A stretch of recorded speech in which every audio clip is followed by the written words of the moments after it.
On t'a menti depuis le début sur les données et ceci te bloque sans que tu ne t'en rendes compte. Quand on te parle de données informatiques, toi tu penses directement à quelque chose qui est dangereux ou bien qui fait peur. Reste avec moi jusqu'à la fin de cette vidéo pour démystifier le fait que lorsqu'on parle des données informatiques, ça te fait directement penser à une mauvaise chose. Reste avec moi jusqu'à la fin pour connaître tout sur la donnée.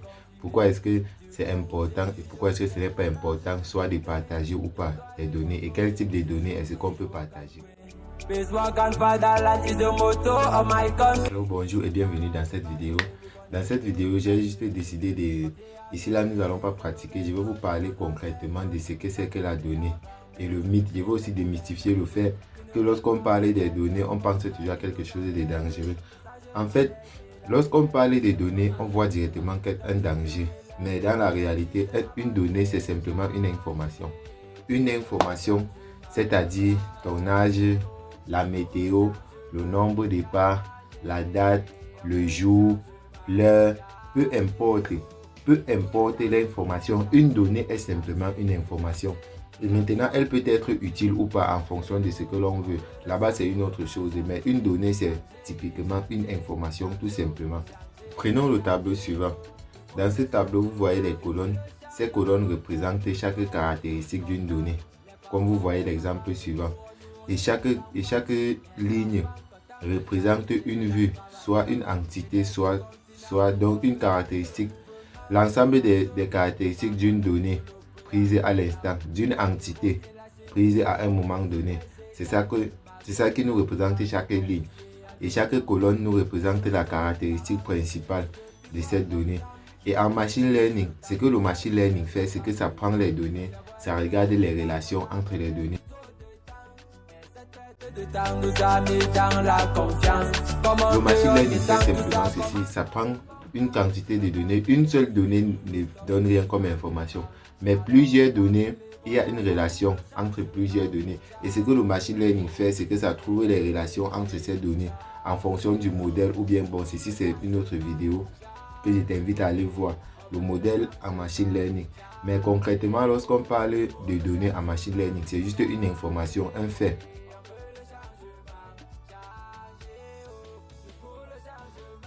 Et voici le point le plus important. En machine learning, il y a ce qu'on appelle les types de données.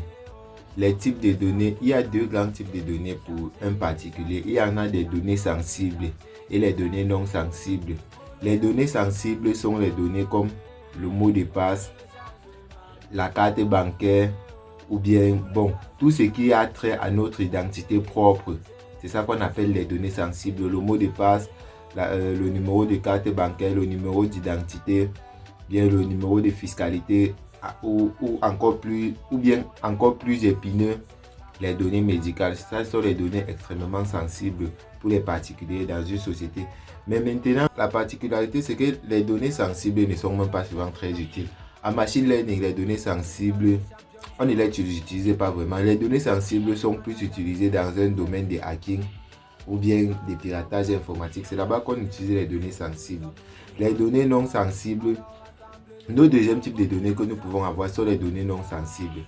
Parmi les données non sensibles, nous pouvons avoir la météo, nous pouvons avoir peut-être le nom du quartier, nous pouvons avoir, bon, toutes les données non sensibles, ce sont les données publiques.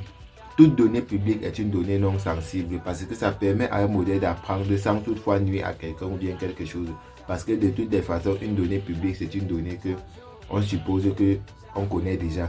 Donc, en machine learning, ce qu'on utilise majoritairement, ce sont les données publiques. Et maintenant, voici la question la plus importante qu'on se pose le plus souvent. Est-ce qu'on doit partager nos données ou bien on ne doit pas partager les données? La réponse, d'après mon point de vue, est simple et nette. Toutes les données publiques peuvent être partagées sans aucun souci parce qu'elles permettent d'apprendre l'intelligence artificielle, d'apprendre des modèles de machine learning.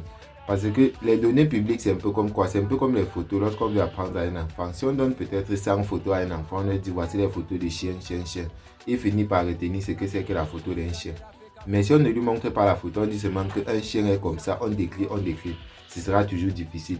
Donc la donnée, c'est quelque chose qui est concret, qui permet de spécifier quelque chose de concret. Et maintenant, le machine learning, ce qu'il fait sur les données, c'est qu'il trouve les relations entre les données.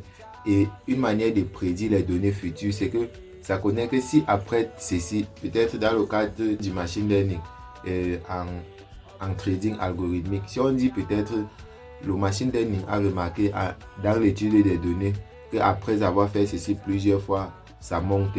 Après avoir fait ceci plusieurs fois, le prix monte. Bien après, lorsque la même condition s'est passée, la machine anticipe une fois et ça dit que le prix va remonter. Donc c'est un peu comme ça que le machine learning apprend.